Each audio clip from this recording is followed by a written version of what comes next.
Salut à toutes et à tous et bienvenue pour ce nouveau numéro du podcast Ma Ligue 2. Notre invité aujourd'hui sera Christian Leca, le président de l'AC Ajaccio et également président du collège de la Ligue 2 à la LFP. On évoquera donc bien sûr avec lui la saison de l'ACA, mais aussi les dossiers chauds du foot français, à savoir le passage d'une Ligue 1 et d'une Ligue 2 à 18 clubs et aussi la crise des droits télé. Autre dossier chaud de la semaine que nous allons aborder, c'est la crise à la JOCR avec le départ de Francis Grail de son poste de président. Et pour en parler, nous recevrons Nicolas Fillon, journaliste à France Bleu Auxerre. Et puis, comme chaque semaine, vous retrouverez bien sûr les faits marquants de la rédaction. Et on finira par le quiz. Ils sont là, fidèles au poste. Dorian Vemel, Philippe Dechter. Salut les gars. Salut Alex, salut à tous. Vous allez bien? Très bien. Très très bien. Fin de saison passionnante comme d'hab. Les deux derniers multiplex qui approchent. Donc voilà, le meilleur moment de la saison comme d'hab. Exactement. Enfin, on va tout savoir. Le Money Time. Écoutez, je vous propose de commencer tout de suite par vos faits marquants de la 36e journée de Ligue 2. Dorian, toi, tu voulais nous parler du sursaut de Chambly qui n'est pas mort encore. Et oui, on pensait que le suspense allait être assez réduit pour la 19e place, que Chambly se dirigeait tout droit vers le National 1, mais ils vont vraiment rien lâcher jusqu'au bout, comme ils le disent depuis des semaines, comme ils le répètent, malgré tous les vents contraires, tous les coups durs. Chambly est toujours là, 3 points de retard sur Caen. Alors malheureusement, il y a quand même une grosse différence au niveau du goal average. Moins 21 pour Chambly, moins 13 pour Caen. Donc, c'est même quasiment 4 points pour Chambly. C'est même un peu dommage que ce soit pas un peu plus serré parce que là, il y aurait vraiment eu un suspense incroyable. Là, c'est simple. L'équation, elle est simple pour Chambly. C'est quasiment un sans faute. Hein. C'est au moins 4 points sur les 2 derniers matchs. Donc, c'est Paris FC. J'ai oublié de regarder le prochain match de Ils reçoivent Pau. Ils reçoivent Pau, la finale. voilà, Pau c'est quasiment une finale pour eux. Pau qui n'est pas encore maintenu, du coup, avec 40 points, qui a que 5 points d'avance. Donc voilà, c'est une victoire obligatoire contre Pau. Peut-être qu'en fin de saison, un match nul contre Paris qui joue la montée pourrait suffire aussi en fonction des résultats de Caen. Mais en tout cas, ce qui est bien, c'est qu'on est à la 37e journée ce week-end. Et voilà, même cette 19e place-là, elle est encore en jeu. Tout reste possible. Vu le calendrier de Caen qui joue Clermont et Toulouse, si je dis pas de bêtises, Toulouse et Clermont pour finir la saison.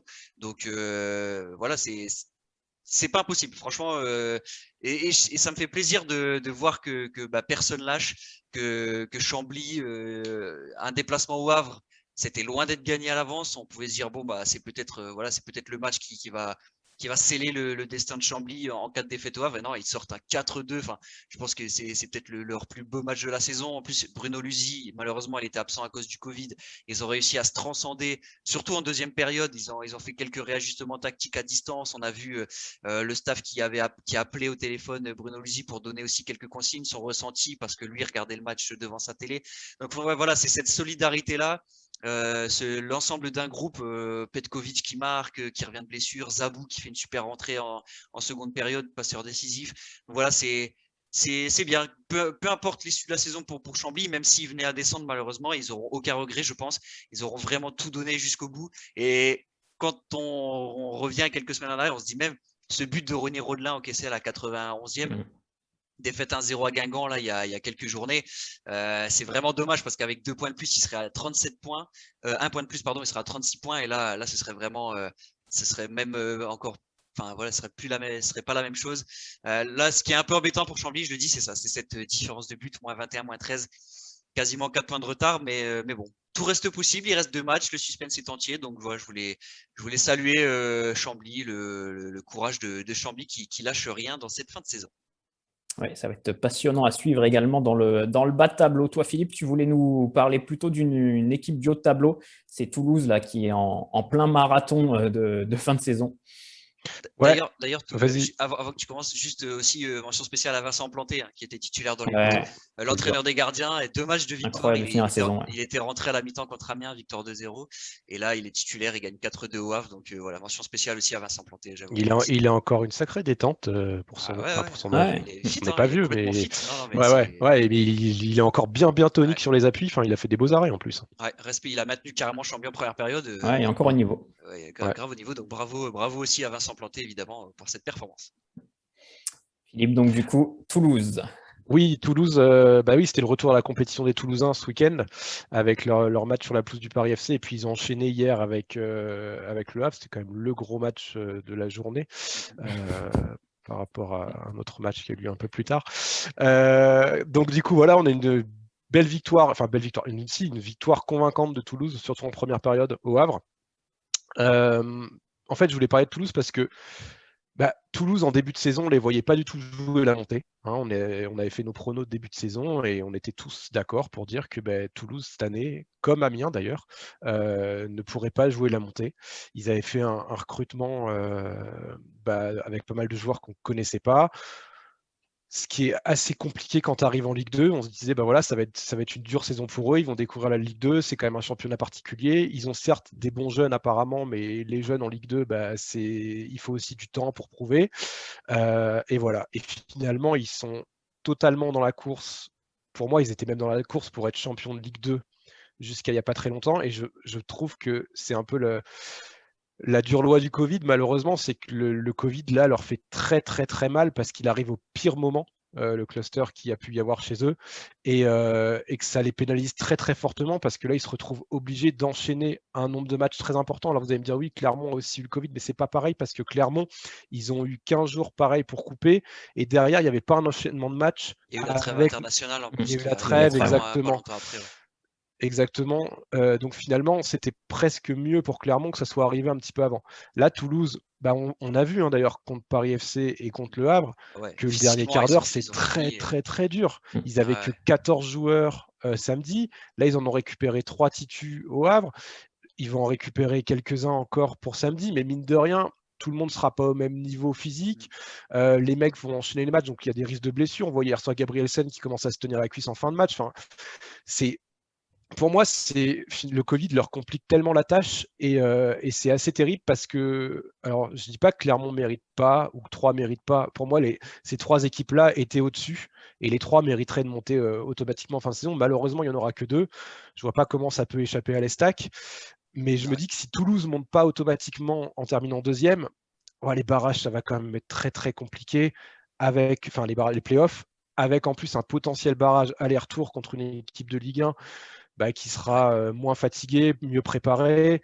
Voilà, c'est ma grosse inquiétude pour le Toulouse FC. Après, au moins, je crois que c'est Patrice Garand qui disait tous les joueurs et tous les staffs ont été touchés cette saison parce qu'il y a eu deux vagues. Il y en avait une en tout début de saison. Et là, celle-ci, s'il joue un barrage contre un club de Ligue 1 qui connaît une crise de Covid à ce moment-là, au moins Toulouse n'aura pas de Covid au moment de jouer les playoffs et les barrages. Tu vois. Ça peut aussi, mais je trouve que là, ils sont quand même vachement pénalisés sur la fin de saison. Alors, le calendrier est plutôt pas mal parce que ils reçoivent quand? Honnêtement, je vois pas comment ils peuvent ne pas gagner. Même à 9 contre 11, de toute façon, physiquement, c'est insuffisant techniquement. Parce que c'est pareil, Toulouse aussi, et il faut le dire, il faut saluer aussi le travail de Patrice Garand finalement sur cette saison parce que c'est quand même pas mal du tout. Enfin, là, on voit que les mecs n'ont pas joué pendant 15 jours. Il n'y a même pas eu d'entraînement collectif pour certains joueurs. Mais sur le terrain, ils se trouvent quand même vachement bien. Le système en 3-5-2, c'est rodé. Voilà. Rodé. Donc moi, je trouve ça vraiment impressionnant de se relever aussi vite et de repartir aussi de l'an. Donc je suis pas trop inquiet pour leur match de samedi. Après, ils ont encore un match à domicile contre Pau. Si tout se passe bien, Pau sera peut-être déjà sauvé, donc ça pourrait faire le jeu des Toulousains. Et puis un dernier match compliqué aussi à Dunkerque, voilà. Mais en fait, le problème, c'est qu'ils peuvent pas gérer leur effectif jusqu'au play-off, et c'est ça qui peut être assez compliqué pour eux. Donc, moi, je leur souhaite personnellement de finir deuxième, en tout cas pour les supporters toulousains, évidemment pour les Clermontois, je leur souhaite aussi les deuxièmes. Mais s'ils veulent avoir une chance de monter, à mon avis, ça ne peut passer que par la deuxième place. Ce qui serait fou, c'est que si Toulouse et Clermont gagnent ce week-end, on serait donc à 72-68. Toulouse jouerait son match contre Pau, revenir à 71 et on aurait une J38 avec un seul point d'écart entre les deux équipes. Ce serait juste exceptionnel. Avec peut-être Dunkerque et Caen qui, à contrario, donc jouerait contre Toulouse et contre Clermont, qui eux joueraient une place de barragiste, voire pire pour Caen. Donc ça peut être totalement fou. Ah ouais, c'est pour ça qu'on adore ce moment de l'année, là, les multiplex comme ça, incroyables, avec des confrontations entre des équipes qui cherchent la montée, d'autres qui cherchent à pas descendre. Ça va être assez exceptionnel. Ouais. Et tiens, d'ailleurs, je rebondis, Alex, sur ce que disait Philippe, sur les bons jeunes de Toulouse. C'est vrai qu'on les connaissait pas du tout, Amin Adli. Bon, Manu Koné, on l'avait vu un peu quand même en Ligue 1, on savait qu'il avait déjà un peu plus de bouteilles. Mais voilà, Amin Adli, Gianni Santiste, Bafodé Diakité, dans un peu une moindre mesure derrière, mais qui a quand même joué une majeure partie de la saison. Et ça me fait penser aux jeunes de Caen en fait. Enfin, ça me fait marrer. Je pense à ça, je fais le parallèle quand j'entends que Caen, ils ont lancé plein de jeunes et tout, mais il y a une énorme différence en Ligue 2 entre des gens hyper talentueux, des jeunes hyper talentueux, comme Amin Adli qui clairement survole à largement le niveau Ligue 1 et de toute façon, même si Toulouse ne monte pas, il sera en Ligue 1 ou dans un autre championnat étranger la saison prochaine. Il y a même pas l'ombre d'un doute tellement son potentiel saute aux yeux. Quand je vois des BKBK à Caen, par exemple, qui sont vendus. Non, mais ouais, c'est super jeune et tout. Mais si Caen est 18e, au bout d'un moment, c'est aussi que la qualité des jeunes, elle n'est pas incroyable. C'est un bon jeune. J'en doute pas. BKBK, elle a des qualités, c'est clair. Mais au bout d'un moment, c'est un message aux supporters d'arrêter de surévaluer les jeunes de leur club parce qu'ils sortent du centre de formation. Et c'est le cas. Et je prends l'exemple de Caen. Mais par exemple, on va parler un peu à Auxerre après, mais à Auxerre, c'est pareil. Begraoui, on le vend comme une pépite. Bon, malheureusement, il n'a pas trop l'occasion de jouer, mais s'il était si fort que ça, je pense qu'il aurait sa chance. Voilà, mais tous les clubs, c'est pareil. Je veux dire, il y a plein de jeunes des fois qui sortent, on les voit un peu. Après, tu as des clubs, tu vois, Sochaux. Par exemple, Sochaux a pour moi des jeunes qui sont largement meilleurs que les jeunes Canet, justement. Je t'en rejoins totalement. Mais Sochaux n'en fait pas des caisses. Je pense aussi que c'est une question de discours présidentiel ou de discours aussi des dirigeants qui ont tendance à, pour aussi calmer les supporters, c'est de leur dire ouais, d'accord, on est nul, mais regardez, hein, on met les jeunes, c'est pour le futur. Alors qu'en fait, c'est juste pour pouvoir les vendre et se faire du pognon. Enfin, c'est juste pour pouvoir faire c'est pour les survendre. Et voilà. Palmarès de Pascal Duprat, j'ai lancé les jeunes. Mais au final, ton club est 18e. Donc, peut-être à un moment donné, il y aurait peut-être pas. Je dis pas que. Bah, si, quand même, parce que c'est lui, les BKBK, les Le Penant, c'est quand même lui de base qu'il est Gioacchini. C'est quand même lui. Le Penant, je le mets à part parce que Le Penant, il a quelque chose. Non, mais ok, mais tu vois, même Gioacchini, enfin, voilà, ces jeunes-là. Il les a lancés, ça on peut pas le nier, mais aujourd'hui, force est de constater que c'est bien, les jeunes se sont valorisés, mais si ton club descend en National 1, tu fais quoi? Donc au final. Et d'ailleurs, contre Auxerre, il a remis l'équipe justement de costaud, l'équipe d'expérience, parce qu'il savait très bien qu'avec les jeunes, il allait se faire défoncer. Et c'est là où on a ressorti du placard Onyangue, Johan Cour, les vrais leaders et les mecs qui ont l'expérience et qui sont capables de sortir d'un mauvais pas. Si l'équipe est 18e, c'est aussi de la faute des cadres. Hein. Là, tout le monde est à mettre dans le même panier. Les cadres aussi. Mais en plus, voilà, la pression du maintien, mettre ça sur les épaules de jeunes, terrible. Aussi doués soit-il, peut-être qu'à Amin Adli, si Toulouse était 18e, jouerait moins libéré aussi parce qu'il y aurait cette pression du résultat. Attention, à cet âge-là, 19 ans, 20 ans, 18 ans, c'est clair que c'est très compliqué. Mais du coup, voilà, c'est une petite parenthèse que c'est quand tu parlais des jeunes de Toulouse, ça m'a fait penser à ça. Mais voilà, quand j'entends des fois les clubs qui se vantent de lancer beaucoup de jeunes, ok, mais là, c'est bien, hein, c'est très bien de valoriser sa formation, mais il faut aussi déjà assurer la pérennité de l'avenir de ton club dans ta division avant de lancer des jeunes à foison, quoi. Voilà, petite fin de la parenthèse. On avait dit qu'on parlerait pas de Caen et finalement j'ai pas pu m'en empêcher. Merci messieurs et on va tout de suite accueillir notre invité. Et on est ravi de recevoir parmi nous Christian Leca, le président de l'AC Ajaccio. Bonjour président, merci d'être avec nous. Bonjour, merci à vous aussi de me recevoir. C'est toujours sympa de pouvoir discuter et d'échanger avec vous. C'est gentil. Christian, on va tout de suite commencer par parler de la saison de l'ACA. 11e après 36 journées. Quel bilan vous tirez de cette saison un petit peu bizarre, on va dire, à deux visages pour l'ACA? Mais écoutez, on va employer un doux euphémisme. Si on parle d'une bouteille à moitié vide ou à moitié pleine, moi je dirais plutôt une bouteille à moitié vide. On a eu des circonstances en début de saison défavorables, notamment à cause de la pelouse. On n'a pas pu jouer notre premier match à domicile. Les joueurs ne pouvaient pas s'entraîner comme il le faut. Les joueurs n'étaient pas tous en forme optimale au même moment, donc on a eu beaucoup de mal à démarrer. Et au bout de 5 matchs, sauf erreur de ma part, on avait 1 point. Donc ça nous a lourdement handicapés pour la suite de la saison. Après, on est reparti une fois que tout le monde, l'effectif était au même niveau. On est reparti. On a fait, je crois, 8 ou 9 matchs ou plus sans défaite, beaucoup de matchs nuls, quelques victoires, jusqu'à Lyon. Là, en Coupe de France, là, on a perdu 5-1. Et ensuite, on a enchaîné tout un tas de mauvaises performances qui nous ont rapprochés de la zone rouge. Mais on a su réagir en fin de championnat et je pense qu'on va arriver à terminer dans le top 10, puisqu'il nous reste 2 matchs contre le Paris Football Club et contre Châteauroux. L'objectif, c'est au minimum d'engranger 4 points. Et on sait, Président, que souvent la CA réussit une très bonne saison, joue la montée, et la saison d'après, c'est un peu plus compliqué. Vous êtes, j'imagine, du coup, optimiste pour la saison prochaine. Vous devriez jouer les premiers rôles. J'espère que le dicton toujours 203 ou je ne sais pas quoi sera appliqué. Voilà. Non, mais pas jamais 203. J'ai dit exprès, toujours 3. Président, financièrement, ça change quelque chose de finir 11e, 14e, ah oui, 8e? Ah oui, ça change beaucoup. Il y a 150 000 € d'écart entre le 10e et le 17e. D'accord, ok. Donc pour vous, c'est aussi un enjeu important de la fin de saison. C'est un enjeu sportif et financier important. D'autant plus avec ce qui s'est passé le long de cette saison, tous les avatars qu'on a connus. Les matchs à huis clos, c'était une horreur. Les matchs à huis clos, c'est une horreur. Mais bon, on a eu la chance, nous, de pouvoir jouer, contrairement à certains de nos collègues qui font du football amateur et qui font d'autres sports. Et eux n'ont pas pu exercer leur sport et ça a été compliqué. Ça a été très compliqué. Vous pouvez nous en dire plus sur la situation financière justement actuelle au niveau de la CA Ajaccio? Mais nous, on a perdu comme tous nos collègues de l'argent. On va perdre certainement de l'argent au niveau des droits télé la saison prochaine. Mais on s'en est relativement bien tiré, puisqu'on a, avec les aides de l'État, avec le travail à temps partiel, avec les aides sur la billetterie, sur les coûts fixes, on va perdre de l'argent, mais beaucoup moins que certains gros clubs, notamment de Ligue 1 et de Ligue 2. D'accord. Il n'y aura pas de difficulté pour repartir l'année prochaine? Non, je pense pas. Je pense que la DNCG va être assez souple, vu les circonstances. Vous savez, la perte globale pour les clubs de Ligue 1, c'est 1,3 milliard d'euros. Donc, si on n'est pas souple cette année, je me demande quand est-ce qu'on sera souple.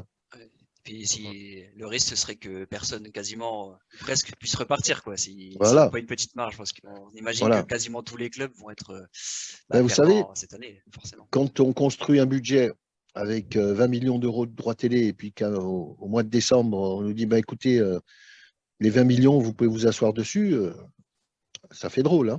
Oui, c'est sûr. J'ai une petite question pour revenir plus sur l'aspect sportif encore. On sait que Olivier Pantaloni arrive en fin de contrat. Il y a des discussions, je crois, qui sont déjà entamées. Oui. Voilà, pas d'inquiétude. Ce sera toujours le coach Pantaloni. Ça sera toujours Olivier qui. Olivier et le staff, bien évidemment. Oui. Thierry Debesse, Alexandre Dujeu et Tom Frère aussi. Tom Frère, voilà.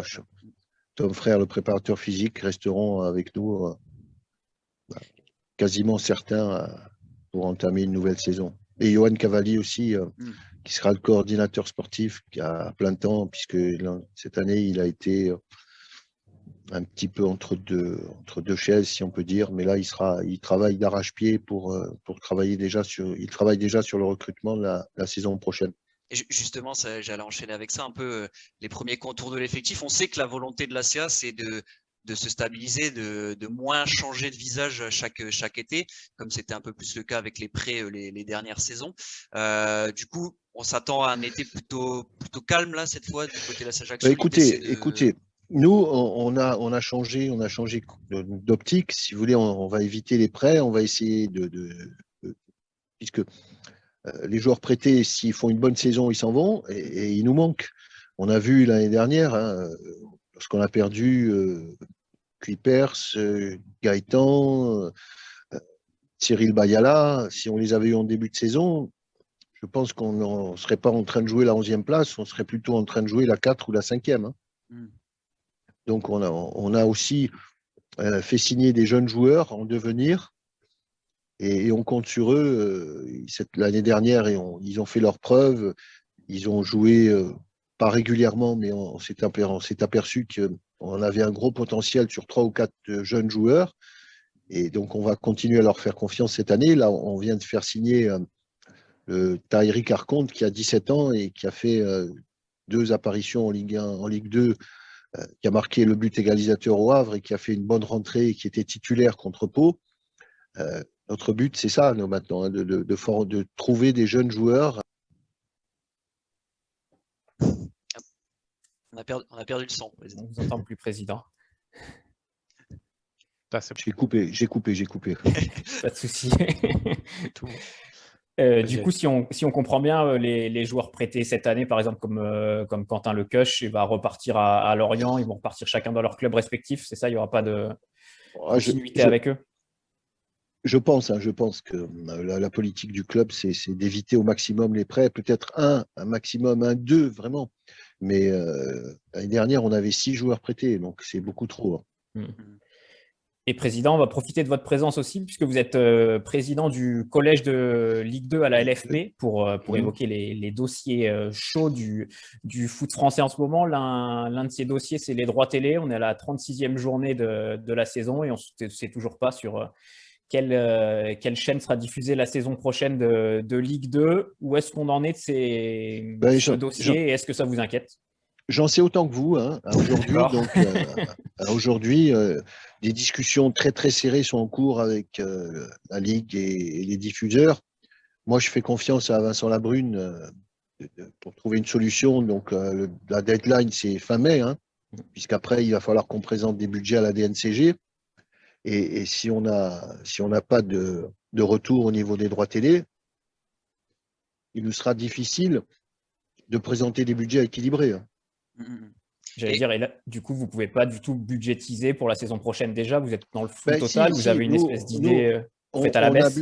On a budgétisé à aujourd'hui les montants de droits télévisuels qui sont sûrs, c'est-à-dire les 330 millions de Canal+, les 45 millions de Free et une partie des droits internationaux qui sont répartis. Donc aujourd'hui, on est sûr que de ce montant-là. Mais il est évident que ça ne va pas suffire pour combler le manque à gagner des années précédentes, hein. Mais aujourd'hui, comment se passe l'appel d'offres? C'est de gré à gré ou il va y avoir Oui, un appel d'offres? c'est de gré à gré. C'est de gré à gré. Donc, il y a des contrats qui sont sécurisés. Le contrat avec Canal beIN est sécurisé jusqu'en 2024. Le contrat avec Free aussi. Par contre, les autres diffuseurs, il y a une partie des lots qui sont en train de discuter, en train d'être discutés de gré à gré, pardon. D'accord, parce que nous, les dernières informations qu'on avait eues, c'était que Canal et beIN, c'était que pour cette saison, jusqu'à la fin de cette saison-là. Oui. Et après, de 2021 à 2024, il fallait trouver de nouveaux diffuseurs, mais ça veut dire que beIN a toujours la Ligue 2, par exemple, la saison prochaine? Le contrat Canal beIN, pardon, il y a un hélico qui me passe sur la tête. Ça, c'est un désavantage d'être à l'extérieur. On ne va pas vous plaindre. Mais actuellement, pour l'année suivante, on a les contrats sécurisés sont ceux-là. Après, les autres lots sont à discuter de gré à gré, hein. D'accord, donc c'était c'était déjà les lots que Mediapro n'avait pas en fait. Ceux-là sont sécurisés et effectivement les lots qui sont remis en jeu sont ceux que détenait Mediapro en fait, c'est ça. Ouais. Donc dont le multiplex Ligue 2 du coup. Dans la Ligue 2, oui. Dans la Ligue 2, ouais. Bon, a priori, beIN ne serait pas opposé à continuer la Ligue 2, mais je sais que c'est en cours de ça discute. Ouais. D'accord. Et par rapport à la discussion qui est aussi apparemment en cours concernant une Ligue 3 professionnelle, est-ce que les choses avancent? Est-ce qu'elles sont liées à ça également? Vous pouvez nous en dire plus? Écoutez, c'est pareil, on est en grande discussion actuellement entre le collège de Ligue 1, le collège de Ligue 2, la Ligue, la fédération, puisque le national, comme vous le savez, est géré par la fédération, pour éventuellement ramener la Ligue 1 à 18, la Ligue 2 également, et créer une 3e division professionnelle qui regrouperait les clubs du national actuellement et les clubs descendant de Ligue 2 avec un allongement du statut professionnel sur plusieurs années pour éviter la cassure. Bon, ça discute, mais bon, foncièrement, pourquoi pas? Mais il faut qu'on nous donne des arguments qui justifient, comme ça, du jour au lendemain. Peut-être que c'est la solution de réduire le nombre de clubs, mais il faut qu'on soit informé, il faut qu'on ait des informations, il faut qu'on ait des arguments. Lorsqu'on j'entends Canal+ qui dit la pauvreté du spectacle et qu'on compare avec les grands prix de F1 et de moto et de rugby, on ne peut pas comparer ce qui n'est pas comparable. Hein. Je pense qu'il y a des choses à faire pour améliorer l'interactivité du produit foot par rapport aux autres sports, mais tout ça, ça se discute. On ne peut pas prendre une décision en un mois comme ça, de modifier tout de fond en comble. Foncièrement, on n'est pas du tout opposé, attention, hein, mais il faut réfléchir et il faut trouver des solutions qui désavantagent personne et arriver à un consensus. Mais on peut pas du jour au lendemain comme ça dire allez, on met la Ligue 1 18 clubs, la Ligue 2. Et puis bon, si les droits télé ça me nuise, on a une difficulté à financer 40 clubs, je ne vois pas comment on arriverait à en financer 18 de plus. Hein. Ça aussi, c'est des questions qu'il faut se poser et aujourd'hui, les réponses, on ne les a pas. Là, en ce moment, il y a un groupe de travail qui a été créé, c'est ça, entre les représentants de Ligue 1 et Ligue 2 notamment, parce que quoi, c'est la Ligue 1 globalement, je dirais en majorité, peut-être que certains sont contre, mais la Ligue 1 pousse plus vers une réduction à 18, c'est ça Non, même pas. Je pense qu'il y a des groupes de travail, des discussions qui sont à mener, et puis après pour trouver un accord éventuel, hein, mais avec des arguments qui nous permettent de faire un choix. Parce que pour l'instant, ok, moi les arguments qu'on a eus pour l'instant, sont pas très convaincants. Ça satisfait pas. Non, je dis, ça satisfait pas beaucoup de clubs. D'accord. Quand Canal+ vous donne ces arguments, il vous donne les chiffres des audiences de rugby parce que oui. On nous disait que le rugby était très porteur et finalement, dès qu'ils ont récupéré la Ligue 1, le rugby du dimanche soir, ils l'ont vite remis le samedi parce que finalement, ils se rendent compte que le foot fait bien plus d'audience. Enfin, donc j'imagine que ça se confirme en chiffres. Certainement, mais quand on compare des audiences du Grand Prix de F1, quand vous voyez l'interaction qu'il y a entre le spectateur lambda et tout le cirque de la F1, l'interactivité, elle est évidente. Il y a des caméras, il y a des interviews de pilotes à 10 minutes du départ, alors que lorsqu'on parle de concentration, les pilotes de F1 qui vont conduire des autos qui font plus de 1000 chevaux à 350 km/h sur des grands prix, la concentration des joueurs de football avant un match, ça me paraît dérisoire. Mbappé va vite, quoi. Ouais, il va vite, oui. Il y a là aussi.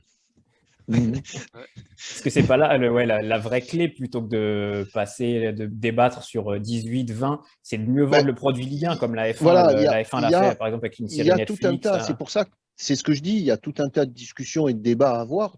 Pourquoi pas? Si on nous démontre que la Ligue 1 est 18, bon, ok, il n'y a aucun souci. Bon, on n'est pas des gens bornés, on est ouvert.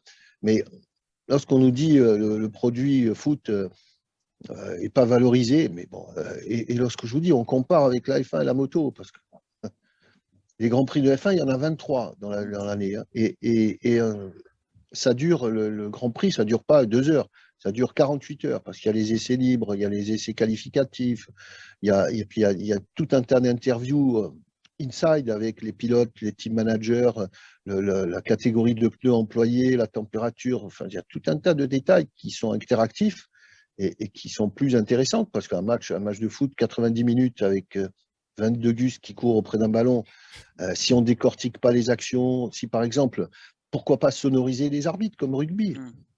Pourquoi pas faire des interviews à la fin de l'échauffement de 2 ou 3 joueurs de chaque équipe, mettre une caméra, juste une caméra avec du son dans les vestiaires pour écouter les consignes du coach. Ça d'ailleurs, Beansport le fait beaucoup en Ligue 2 et c'est vrai que c'est passionnant d'avoir un peu prendre l'ambiance un peu du vestiaire ou les dernières consignes de l'échauffement. C'est vrai que c'est super intéressant d'être en inside. Donc ça améliorerait l'interactivité et la qualité du produit. Mais la vérité, Président, c'est que ça, vous, les clubs de Ligue 2, vous le faites déjà. Oui. D'ailleurs, nous, on parle avec vous. On voudrait faire la même chose avec un président de Ligue 1. On veut faire une interview d'un joueur de Ligue 1 qui a passé 7 ans en Ligue 2. Il passe en Ligue 1. Le club de Ligue 1 commence, entre guillemets, à péter plus haut de son cul et à fermer les barrières et à plus communiquer. Donc, c'est vrai que moi, j'ai l'impression que vous, en Ligue 2, vous êtes prêts à le faire, mais vos bien homologues sûr. de Ligue 1, pas du tout. Et si Canal+ se plaint sur le manque d'attractivité du produit, il ne faut pas que ça soit non plus un cimetière ou une église. Hein. Je reviens encore à mon dada de la Formule 1. Quand vous interviewez Hamilton à la fin des essais libres, où, il se prête il y a une zone mixte où tous les pilotes se prêtent aux interviews. Hein. Et c'est quand même Hamilton, Bottas, etc., etc. Je ne vais pas les citer. Bon, après, je suis peut-être un peu parti pris, puisque moi, ma première passion, c'est le sport automobile. J'ai été pratiquant, je suis organisateur, je suis dirigeant. Mais il faut comparer des choses qui sont comparables. Et, juste pour revenir plus à l'aspect sportif, Ligue 2 à 18 clubs, à partir de 2022, ça pourrait aussi inclure beaucoup de descentes pour ajuster. Ah oui. Est-ce que ça vous paraît jouable que oui, à l'horizon 2022-2023, on dise qu'il faut passer à Ligue 2 à 18 et du coup, ça emmène peut-être 4 voire 5 descentes de Ligue 2 en national. 5 non. C'est parmi les scénarios qui nous sont proposés, c'est 3 descentes plus uniquement un barrage. D'accord. Donc, voilà. Mais bon, avec après, une seule montée de national, du coup. Ouais. Voilà, une seule montée, ouais. Donc, ça, vous pensez que c'est jouable dès la saison prochaine, du coup, parce qu'il faut le mettre en place? Non. C'est pour ça. Bon, c'est une réforme profonde du format des compétitions. Donc, je pense qu'il faut bien réfléchir à ce qu'on va faire. Bon, après, lorsqu'on me dit 18 clubs, c'est OK. En Allemagne, il y a 18 clubs, mais en Angleterre, ça c'est des lieux communs, tout le monde dit ça, mais bon, sur les 4 grands championnats européens, il y en a 3 qui se jouent à 20 et un seul qui joue à 18. Hein. Après, en Allemagne, il y a des gros clubs en Ligue 2 avec des audiences à plus de 40-50 000 spectateurs dans certains stades. Enfin, c'est vrai que là, il y a des mastodontes qui sont descendus en Ligue 2 du fait d'être à 18 en Ligue 1. Bien sûr. Bon. Président, juste un dernier petit mot.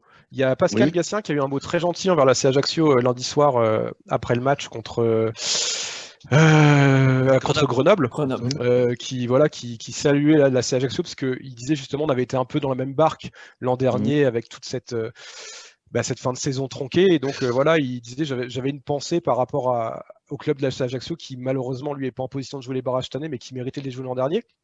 C'est quoi, votre regard sur la course aux playoffs, sur les équipes de tête? Ça vous ferait plaisir?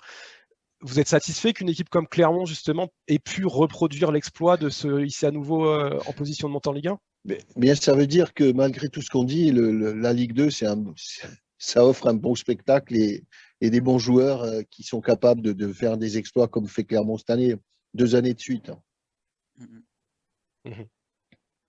Très bien. Eh bien, merci, Président, d'avoir accordé un petit peu de temps depuis votre terrasse. Une bonne fin de saison et puis bon courage pour tous les gros dossiers à gérer du foot français. Merci beaucoup. Oui, là, on va en avoir besoin. Besoin. C'est sûr. Exactement. À bientôt, Président. Au revoir. Merci beaucoup. Merci. Au revoir. Et on va maintenant évoquer la grosse actualité de la semaine à la JOCR, c'est le départ de Francis Grail de son poste de président. Et pour en parler, on accueille Nicolas Fillon, journaliste à France Bleu Auxerre. Salut Nico. Salut à tous. Merci d'être avec nous. D'habitude, c'est toi qui nous accueilles dans 100% AJA le lundi et le vendredi sur France Bleu Auxerre. Donc là, c'est à notre tour de t'inviter parce qu'il y a une grosse actu à l'AJA. On le disait, départ de Francis Grail cette semaine de son poste de président. À la surprise générale, on imagine que même toi, qui es un suiveur quotidien du club, ça a dû faire un petit peu l'effet d'une bombe, cette nouvelle. Bah ouais, carrément. C'est vrai qu'on s'y attendait pas trop. Alors, en plus, je me souviens du moment, de l'heure. Vers 23h, je reçois des messages de certaines sources au club qui me disaient il y a quelque chose qui va tomber. Alors, je ne savais pas quoi. Bon. Donc, du coup, je continuais à regarder mon petit enregistrement de Monaco-Lyon. Et puis, je sais pas, je voyais sur mon WhatsApp plusieurs petits messages défiler. Oh, il y a quelque chose qui est sorti. Je crois que c'est l'équipe qui a sorti l'info en premier, et puis ensuite, bah, ouais, le petit déferlement, quoi. On s'attendait vraiment pas à ça. Pour être honnête, moi, je me disais qu'en fin de saison, si jamais la 5e place n'était pas atteinte, l'objectif du club, il y allait avoir un des deux qui allait partir, soit Francis Gray, soit Jean-Marc Furlan, et je penchais plutôt pour la deuxième solution en cas de 6e place, vu les petites tensions qui pouvaient exister et les petites piques lancées aussi par l'entraîneur de la JOCR. Bon, bah, finalement, c'est le premier qui est parti, et c'est vrai que on s'y attendait pas, personne s'y attendait. Les joueurs et le personnel ont été prévenus bah, le soir même par WhatsApp, et c'est même une décision qui aurait dû tomber la semaine d'avant, quoi.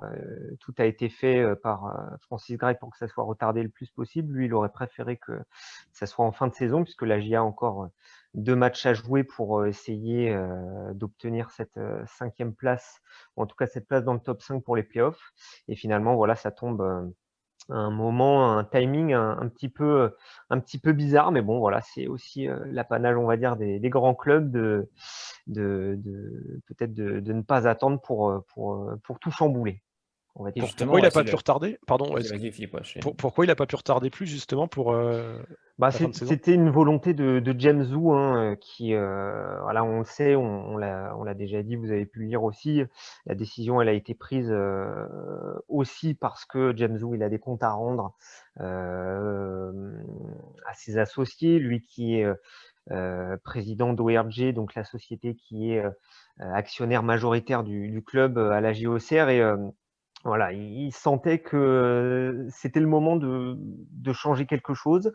Ça faisait un petit moment aussi qu'il y avait des petites tractations entre lui et Jean-Marc Furlan, de manière assez indirecte, mais que voilà, il sentait qu'il fallait faire bouger quelque chose. En plus, certes, la saison n'est pas terminée, mais on sait déjà qu'il va y avoir des pertes financières assez lourdes, comme pour tous les clubs, en tout cas un manque à gagner assez gros, 10 millions d'euros à cause de la crise des droits télé, à cause de la crise du coronavirus. Donc voilà, James Wu, c'est un homme qui a investi sans compter. Je crois qu'il a mis plusieurs dizaines de millions d'euros depuis qu'il est là, 30-40, quelque chose comme ça. Voilà, il a envie que ça bouge, et en tant qu'investisseur, je vais pas dire impatient, mais en tout cas qui veut que les résultats arrivent, comme ça fait depuis 2016 qu'il est là et qu'il n'y a toujours pas de montée. Certes, la saison n'est pas finie, mais voilà, il voit déjà un petit peu plus loin, il voit déjà un petit peu dans l'après, et il fallait que ça se fasse maintenant. Et en plus, comme il y a le conseil administratif qui se déroule le 10 mai, voilà, c'était la bonne occasion pour que tout puisse s'enclencher comme ça, quoi, aussi rapidement. Au final, peut-être Philippe va aller mieux l'annoncer là maintenant avant les matchs, parce que le conseil est le 10, donc ce serait forcément sorti le 10. Juste avant la 38e journée, imagine si ta 38e journée c'est la journée décisive, ça aurait fait. C'est clair. Tu vois, limite, il valait mieux anticiper un petit peu plus, même si le timing reste pas terrible quand même, parce que tu es en plein sprint final, mais je pense que c'est pour ça que ça a été fait aussitôt. Mais du coup, on se dirige vers quoi, Nicolas? Vers James Wu qui est un peu plus présent au club, ou tu penses, est-ce qu'il y a des premières infos peut-être qui commencent à sortir, comme quoi James Wu va nommer un autre président à la place pour gérer un peu le quotidien du club, comme pouvait le faire Francis Gray? Alors, il y a plusieurs thèses qui circulent. Il n'y a pas vraiment d'infos solides là-dessus, mais moi, ce qu'on m'a dit, c'est que normalement, peut-être avant ce fameux 10 mai ou lors du 10 mai, on en saura plus. Peut-être qu'il y a des noms qui vont émerger. Ce qui est certain, c'est que James Wu ne va pas pouvoir être un président, on va dire, à distance effectif, tout seul. Il va s'entourer de personnes, ce qui est déjà le cas. Vous avez peut-être pu lire la très bonne interview de James Wu, d'ailleurs, chez nos confrères de Lyon Républicaine, où il y a un nom qui ressort pour le moment gérer les affaires quotidiennes du club. C'est celui de Baptiste Malherbe, le directeur général du club, qui est là depuis je crois, une bonne dizaine d'années. C'est un enfant de la GIA, si on peut dire. Il connaît pas mal de rouages, il connaît du monde, il connaît le club un petit peu comme sa poche. Donc, on n'est pas à l'abri que jusqu'à la fin de la saison, voire un petit peu plus, ce soit lui qui soit, on va dire, aux manettes, piloté par Jamesou à distance, avec aussi l'aide. On sait que Jamesou s'entoure aussi d'une garde rapprochée. Il a ses traducteurs, dont une, Charline Xu, qui est très proche de lui, qui fait passer des messages également, qui est donc sa traductrice. Donc voilà, c'est un petit peu les noms qui ressortent. Je ne vois pas d'autres noms émerger, on va dire quelqu'un du conseil d'administration qui aurait la volonté de prendre la tête du club, bien sûr avec Jamesou toujours au-dessus. Voilà, ça reste encore un petit peu, on va dire, nébuleux. On en saura plus certainement le 10 mai, quoi qu'il en soit.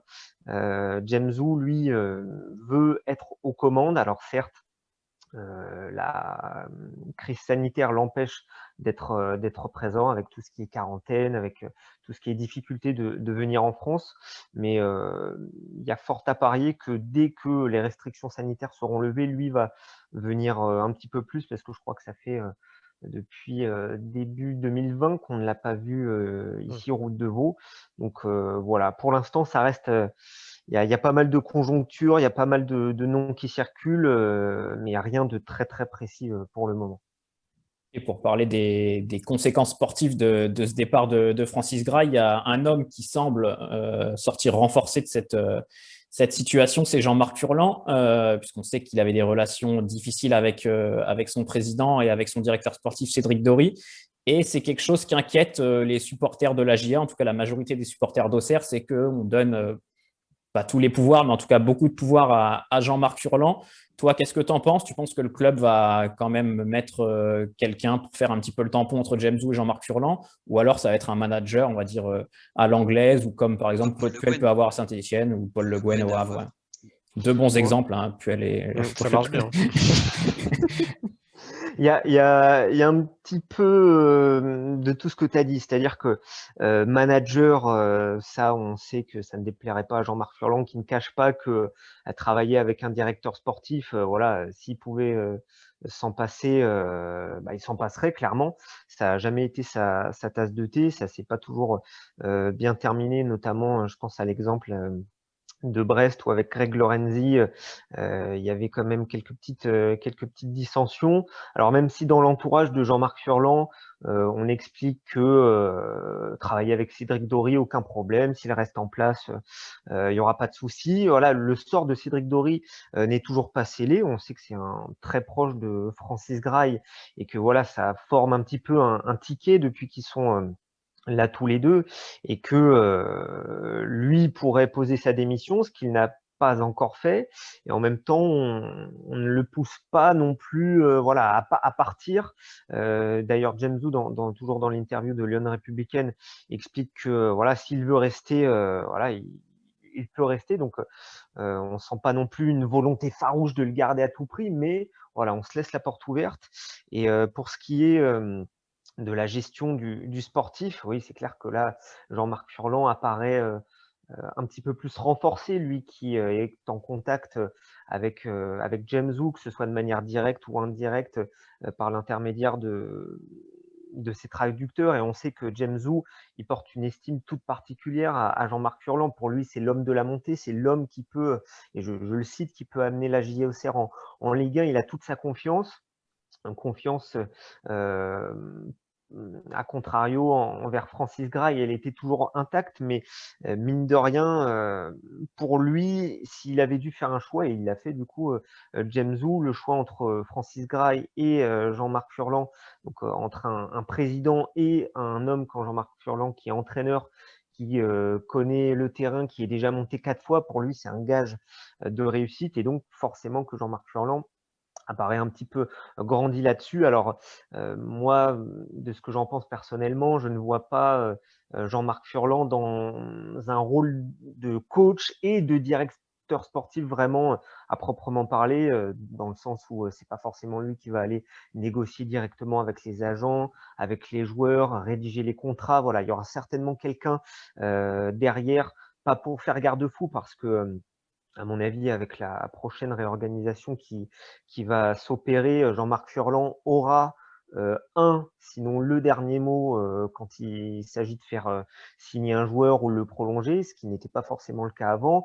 Il s'en est souvent plaint, que ce soit en off ou en on, d'ailleurs en conférence de presse avec ses petites piques un petit peu distillées à droite à gauche, où il explique que l'institution quand elle est forte, elle ne doit pas avoir autant de joueurs en fin de contrat, comme c'est le cas actuellement, que c'est pas évident, par exemple, avec un Yanis Begraoui ou avec un Michael Le Bihan en fin de contrat, et voilà, de ménager un petit peu les ressources humaines, que le groupe doit avoir plus de potentiel et que s'appuyer, comme il le dit, uniquement sur 2-3 joueurs comme Rémi Dugimon, Mathias Autrette ou Michael Le Bihan, ou Hamza Saki aussi en 4e homme, ce n'est pas assez suffisant.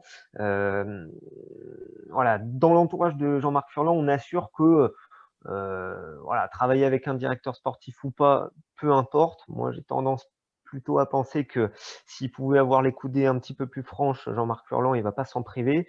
Et voilà, ça pose aussi des questions quant à l'avenir de certains pans de cette formation de la JOCR. La formation, justement, lui qui explique à longueur de conférence de presse que quand tu veux monter, tu t'appuies pas forcément sur la formation et que si ça tenait qu'à lui, là encore, je le cite, il faut reprendre un petit peu toutes les conférences de presse, il faudrait mettre le paquet sur l'équipe pro, ce que lui estimait que ce n'était pas le cas cette dernière année-là, parce que il a toujours demandé un groupe restreint, mais on lui mettait peut-être un petit peu trop de joueurs de la formation dans les pattes.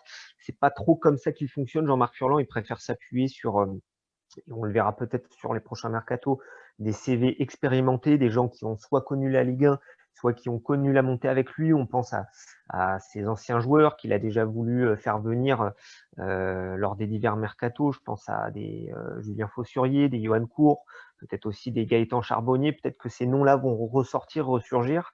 Et c'est peut-être vers ce sur quoi on se dirige, en tout cas, au niveau de la gestion sportive, plus de prime à l'expérience, peut-être un petit peu moins à la formation du côté de Jean-Marc Furlan, si jamais c'était lui qui avait le dernier mot au niveau du sportif, et je pense que ça devrait être le cas.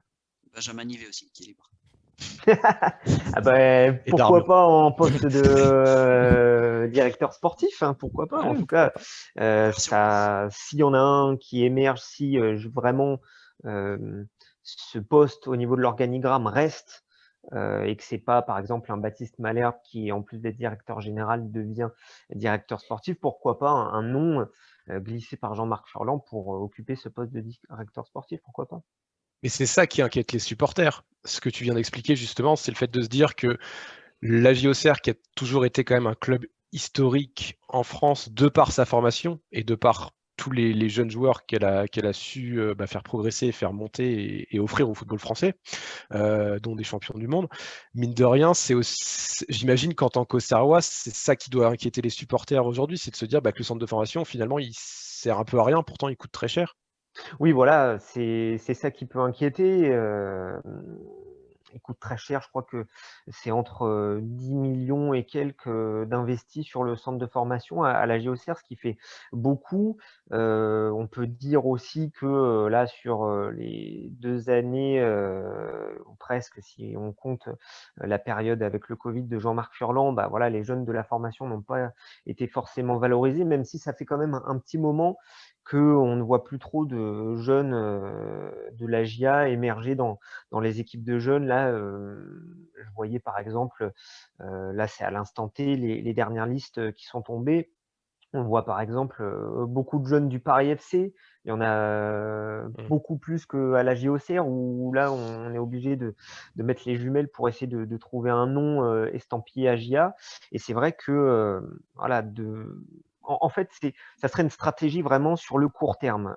On le sait avec Jean-Marc Furlan, c'est tout mettre sur l'effectif pro, pour monter le plus rapidement possible et peut-être ensuite, une fois qu'on est en Ligue 1, remettre le paquet sur la formation. C'est un schéma qui a l'air un petit peu spécial expliqué comme ça, mais c'est ce qui pourrait être envisagé.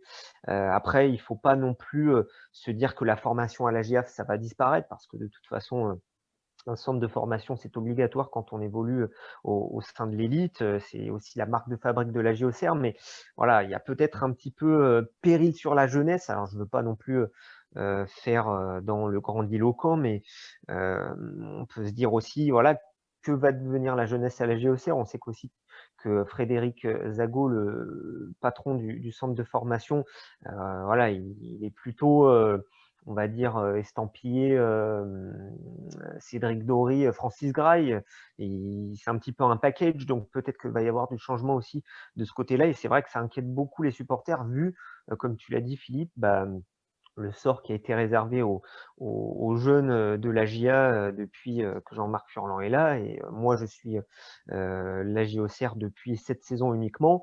Et c'est vrai que les Yanis Begraoui, les Ousmane Camara, et puis dernièrement, on a quand même vu les Lassine Sinayoko et les Mohamed Benfredj entrer en jeu, mais c'était que sur la fin de saison. Bref, la formation à la GIA, Alex Georgen, alors lui, il n'est pas formé à la JOCR. Post-formation, mais ouais, on le voit jamais non plus. Mais c'est vrai que il a pas beaucoup joué, même si Jean-Marc Furlan explique qu'il adore son profil, qu'à l'entraînement il se défonce, etc. Après, difficile de passer derrière un Caroline Sarcus qui fait la meilleure saison et qui est peut-être un des meilleurs latéraux droits de Ligue 2. Mais c'est vrai que privilégier des joueurs comme, et c'est pas pour leur faire offense, mais ils ont de l'expérience, mais des joueurs sur le banc comme des François Bellegout, des Samuel Souprayen qui finalement ne jouent pas beaucoup pour mettre et qui arrivent en fin de contrat en plus, certes qui sont importants pour le vestiaire. Après, c'est une logique de vestiaire et mine de rien, nous, les suiveurs de la JOCR, les journalistes sur place, on ne voit pas les entraînements malheureusement qui sont fermés pour cause de Covid. On ne peut pas se rendre compte de qui est en forme, qui est en méforme. Il y a peut-être ça aussi qui se joue. Il ne faut pas tout non plus chargé sur le dos de Jean-Marc Furlan, mais c'est vrai qu'on pourrait se dire, là, l'exemple d'Ousmane Camara est peut-être criant. Il fait un super match contre Caen, alors certes Caen en 18e, mais on a vu que lui dans le temps qui lui a été imparti, alors que la dernière fois qu'il avait joué en Ligue 1, c'était lors de la première journée où tout le monde avait pris le bouillon, que ce soit Ousmane Camara, Alex Georgen qui était titulaire aussi, mais aussi des titulaires indiscutables qui ont eu toujours leur chance, à l'inverse de ces jeunes-là. Donc voilà, on peut s'interroger sur justement la fonction jeunesse de la JOCR dans les prochains mois qui vont suivre, quoi. Et Nico, on peut peut-être finir par parler du sportif, parce qu'il reste quand même 2 matchs, on le disait tout à l'heure, la réception de Grenoble et un déplacement à Sochaux. La GIA qui, si elle bat Grenoble, aura son destin en main pour finir dans le top 5. Toi, tu penses que la GIA est capable de le faire malgré son mauvais résultat à Caen, ou tu te dis qu'elle a déjà grillé trop de cartouches?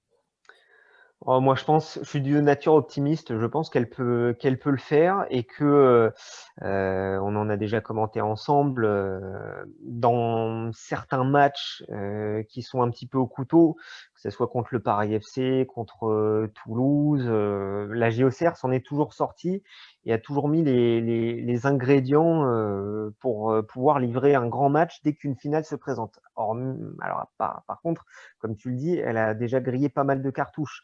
Et si à la fin de cette saison, la JOCR termine 6e, on aura énormément de regrets, notamment sur cette deuxième partie de saison 2021 là, qui est plus que moyenne.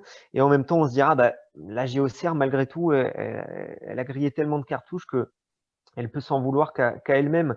Et quand Jean-Marc Furlan dit que le potentiel de son équipe, il est au maximum, c'est ce qu'il nous avait dit contre Caen, je l'avais relancé justement sur cette question-là. Est-ce que vous pensez que votre équipe, elle peut faire plus? Elle peut briser ce petit plafond? Il m'a dit, voilà, tu as répondu à la question.